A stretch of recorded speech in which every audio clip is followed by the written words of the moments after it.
talking about a good one today. What's going on, you guys? Today we're going to talk a little bit about the differences between certain types of cannabis flowers. So we've got three primary types of cannabis flower. I'm sure there's probably more than that haven't been studied on or haven't, there's not enough details to share with you guys yet, but we'll dive right into it. There's basically auto flowers, phototype, and I think it's ruderalis. I believe I'm pronouncing that correctly. I do not know, but we're gonna dive into it right now. Let's get into it. Probably the most common, which is photoperiod flowers, or some people call them phototype. These are going to be probably the most prevalent, most common kinds of flower that you will see when you go to buy cannabis. It's most likely going to be photoperiod. What is a photoperiod? Why are they so common? Why are we talking about it right now? So photoperiod is, again, the most common kind of flower to be grown, and the reason why is because it's going to have the most yield. It's going to have the highest amount of production of cannabis flower. It's typically going to be the most potent. Really, those are the most primary reasons, I would say. I'm sure there's probably more, but those are the primary reasons. It's easy to be controlled. Photoperiods are actually in the name. It's the reason why it was named this has to do with its light cycle. So it's 12 hours of light, 12 hours of no light, and this is what it needs to be able to grow the way it needs to grow. So it won't grow unless it has 12 hours of light, 12 hours of no light. So you'll kind of see that theme throughout some of these different cannabis types and variations, is that a lot of it has to do with the light cycle. So with photoperiods, again, you're going to see a lot of big yields on these. Again, a lot of the time they're known for, you're able to get a lot. You can typically get, I can't remember like what the turnaround time is. Let me see. So diving back into photoperiods, we talked a lot about why photoperiods are called photoperiods. It has a lot to do with the light cycle. Same thing has to do with the harvest in essence, basically, and same with the vegetative. Basically the entire plant, the photoperiod cannabis plant, is revolved around the light cycle. And the reason why it's so important is because you can do a lot of things with the photoperiods, and just they have a lot of versatility for that fact. So let me give you an example. So photoperiods are named this. The photoperiod cannabis plants are named photoperiods, again, like we mentioned, a large part due to the light cycle. And the reason why these are so commonly used in the cannabis space, especially like large corporations and within the industry, people that are growing, to stock the dispensaries and stuff like that, is because you can really kind of mess around with the harvest. So I'll give you an example. Photoperiods are left in the vegetative state for anywhere from like 16 to 18 hours or longer. Basically what people are trying to do is they're manipulating the growth to try and get these plants to be as big as possible, to yield as much as possible. And a lot of that, they do a lot of the same thing with potency and the terpene profiles, a lot of the environment that they have these plants growing in and how they're treating them, and like whether they're doing what is that term?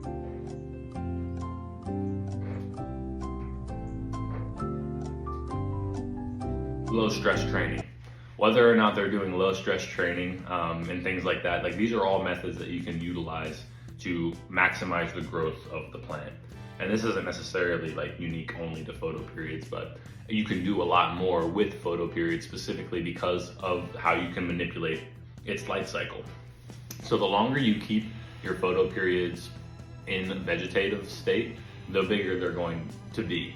You have to be careful though, because sometimes if you are playing around too much with the light cycle, you can keep your plant in the vegetative state for too long, and then it starts turning into a different version of itself, and then it won't even produce female like buds. It won't produce flower.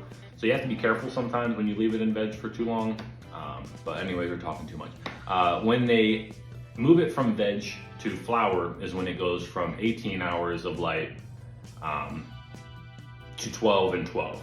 So basically you go from 18 hours of light and then whatever, darkness that you feel like having. It doesn't really matter in vegetative state. It does, but it doesn't. And then once you go from that to flowering, you want to definitely make sure you're staying 12 hours of light, 12 hours off. because then you don't want it to go back into vegetative state. Because if you do that, then it's going to have a problem and it's probably not going to produce flower like it's supposed to. So it's really important that you stick with 12 on, 12 off, or it's gonna start, the plant is literally going to like trick itself into thinking that it's supposed to be producing vegetation instead of flower. So it's really, again, I cannot stress this enough. I've been in this situation where I wasn't like totally on top of my light cycles and I ruined my harvest basically. So things to pay attention to. Really, that's the whole, you know, summary of photoperiods. Really, big part of it is that they're just really utilized for their ability to have large, you know, harvests, large yields, and typically they're just really easy to kind of manipulate to be able to have really, you know, tasty and high terpene produced, you know, or I should say production, and just have a really like decent potency. So again, it's easy to manipulate these photoperiods to have a bigger yield, to taste stronger, to have better terpenes, and to have a higher potency. It's not like that for all cannabis. It's really just kind of for the photoperiod. Moving along to auto-flowering cannabis. So auto-flower, these are really interesting because these actually don't require a specific light cycle. You can leave these on for 24 hours. You can have it, you know, the light on all day long. And in theory, it should still grow and it should still flower.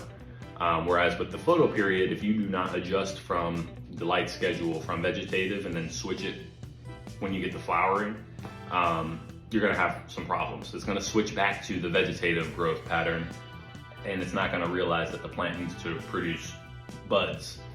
Autoflowers don't do that. If it's really an autoflower, you can keep it on all day long, again, the light on all day long, and it will still produce buds. Now the thing about autoflowers is why they're not as commonly used. Some dispensaries use them, it's really infrequent though, is that they don't produce a lot. They don't really have a high yield. They're not known for being like this really big harvest.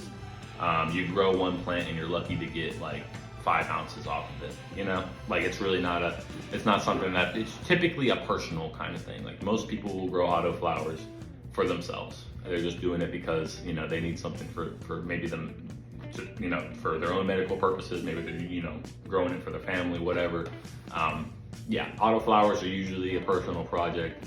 They can really be quite tasty, I'm not gonna lie. Like the terpene profile can really be present, kind of like with the photoperiods. It really just depends. The thing that is different is the potency levels. Typically autoflowers are not gonna be really high THC potent. They're gonna be more kind of middle of the road. Like the highest level of potency for an autoflower is usually in the like 13 to 14 to 15% when it comes to THC.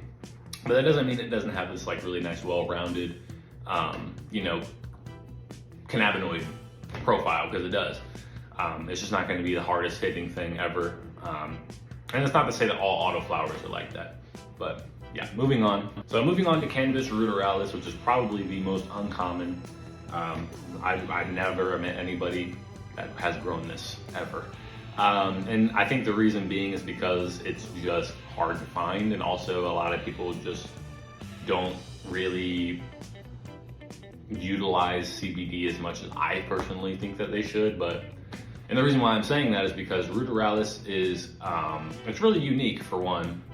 It's got several things about it that separates it from the other two forms of cannabis plants that we mentioned earlier. But if it's known for anything, it's known for being low potency, usually like a quick turnaround. So it's kind of similar to the autoflowers, that it doesn't take a very long time to grow. I actually think it takes even less time to grow, which I'm not sure I mentioned about the autoflowers. Autoflowers are kind of known for being this quick turnaround.